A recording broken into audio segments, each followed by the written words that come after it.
Seja muito bem-vindo à nossa Quarta Filosófica. Toda quarta-feira, aqui no nosso canal, às 5 horas da tarde, tem um vídeo novo de filosofia para você. E hoje nós vamos falar de Baruch Spinoza, ou, se você preferir, Benedito Spinoza.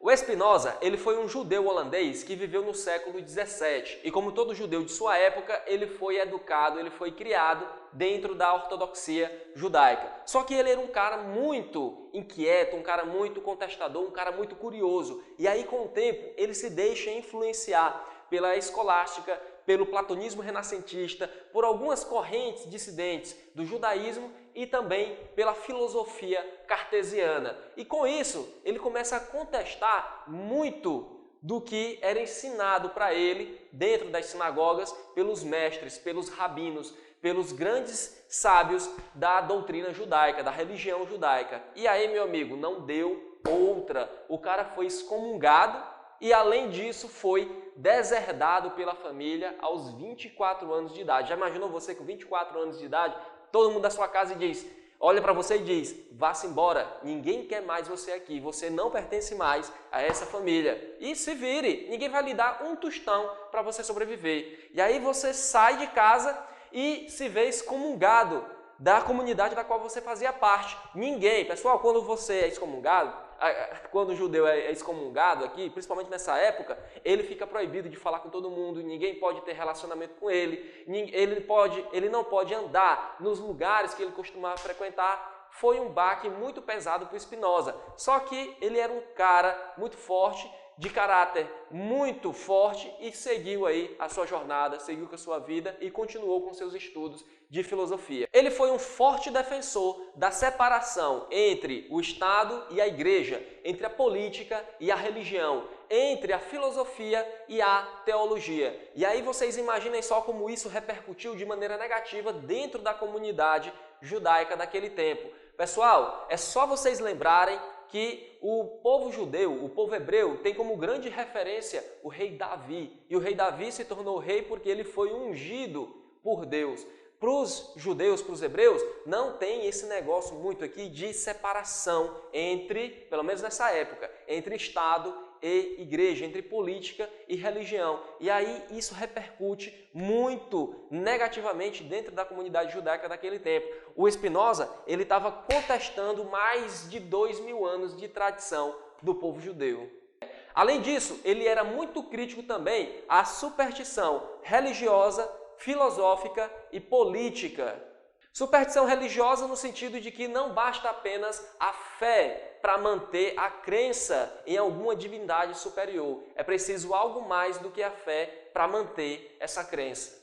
Superstição política no sentido de que não se deve legitimar algum governo baseado na religião, baseado numa doutrina que diz que a autoridade daquele governante está fundamentada na vontade de Deus. Isso é algo assim absolutamente infundado na filosofia, no pensamento do Spinoza. E a superstição filosófica é no sentido de que um filósofo ele não deve sustentar, fundamentar os seus argumentos na metafísica, que é algo que não se sustenta. Pessoal, grande parte do seu pensamento está contido em duas obras que colocaram Spinoza como um grande filósofo. São elas o Tratado Teológico Político e a Ética. É no Tratado Teológico Político que o Spinoza faz a defesa da separação entre o Estado e a Igreja, entre a religião e a política. E aqui também ele faz uma análise histórica e gramatical da Bíblia, da Torá dos judeus. E afirma, depois de fazer essa análise, com a maior tranquilidade do mundo, que esses escritos ditos sagrados não contêm verdades absolutas. Aqui nós podemos encontrar regras de conduta e relatos de uma história que aconteceu em determinado período específico. Pronto, não existem verdades absolutas aqui, apenas regras de condutas feitas por um determinado povo em um determinado período histórico. Na visão dele, os 10 mandamentos dados a Moisés não foram dados por Deus, porque se tivessem sido dados por Deus, eles serviriam para toda a humanidade e não apenas para o povo hebreu.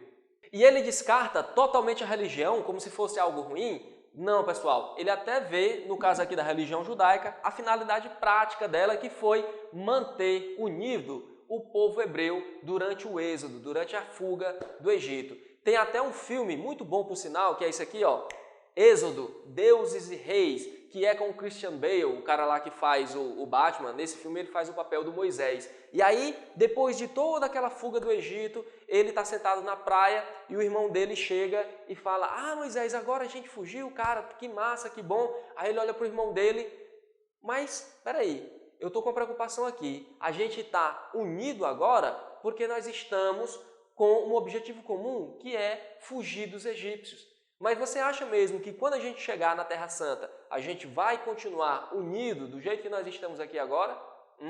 Essa cena, pessoal, retrata muito bem esse pensamento do Spinoza. Na ética, o Spinoza vai deixar para trás toda a tradição judaica e vai seguir o caminho da filosofia moderna, influenciado aqui, ó, pela filosofia cartesiana. Olha só o título da obra dele: Ética demonstrada à maneira dos geômetras. O Galileu não tinha dito que o universo é escrito em linguagem matemática? O Descartes não trouxe o método da matemática para dentro da filosofia? O Spinoza, seguindo essa linha de raciocínio, vai fundamentar a ética na matemática. A ética não é mais fundamentada nem na religião e nem na metafísica, mas em algo seguro como a matemática. E nessa sua obra, o Spinoza ele vai tratar de um assunto muito delicado e espinhoso, que é muito caro a muitas pessoas. Ele vai dizer que Deus não é um ser transcendente, ou seja, Deus não está separado desse mundo. Não é aquele ser todo-poderoso que criou esse mundo e que está lá ele e o mundo está aqui.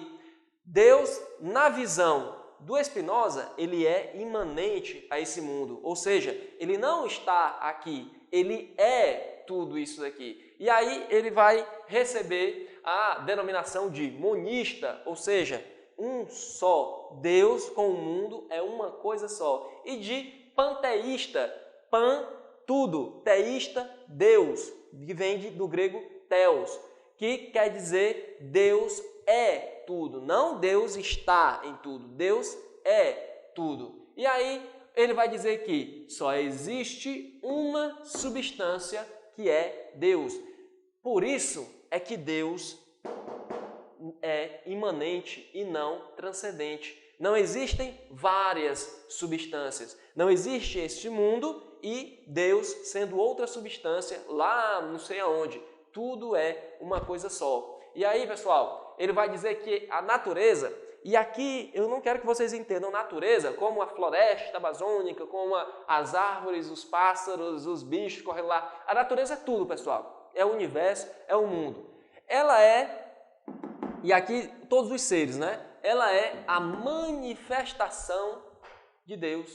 Todos os seres são as manifestações de Deus, sendo que tudo é uma substância só. E aí a inteligência do homem, diante de todas essas manifestações, ela vai apenas captar duas, que ele chama de atributos, que é a manifestação, o atributo do pensamento e da extensão.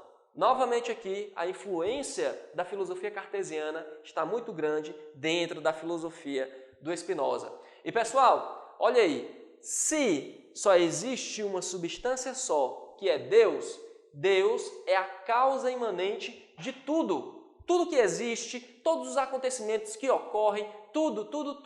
Se deu um relâmpago lá, não sei aonde, e caiu na cabeça do cara e partiu o cara no meio e o cara morreu, foi causado pela natureza de Deus. Se teve um terremoto e matou não sei quantas mil pessoas lá no Japão, foi por causa de Deus. Isso aconteceu por causa da natureza de Deus. Tudo que existe nesse mundo existe porque é assim que tem que ser. Tudo é determinado pela natureza essencial de Deus. E aí o Spinoza vai dizer que Deus se manifesta nas leis naturais, que são eternas, imutáveis e determinadas. Bom, aí fica uma questão muito melindrosa. E esse negócio de livre-arbítrio? Se tudo é manifestação da natureza essencial de Deus, se Deus é a causa de tudo, e tudo acontece de forma determinada por causa dessas leis naturais que são a manifestação de Deus, existe livre-arbítrio? O Spinoza vai dizer que não. O homem apenas tem essa ilusão de que ele é livre, mas na realidade não existe livre-arbítrio nenhum.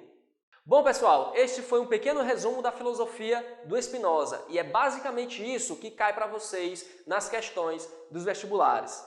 E agora você já sabe, se gostou do vídeo, ajude o nosso canal clicando aqui em gostei, compartilhe esse vídeo com a turma da sua escola ou do seu cursinho, deixe aqui embaixo seus comentários, as suas dúvidas, sugestões também de assuntos para os próximos vídeos e não deixe de se inscrever aqui nesse canal. Toda quarta-feira, às 5 horas, tem um vídeo novo de filosofia.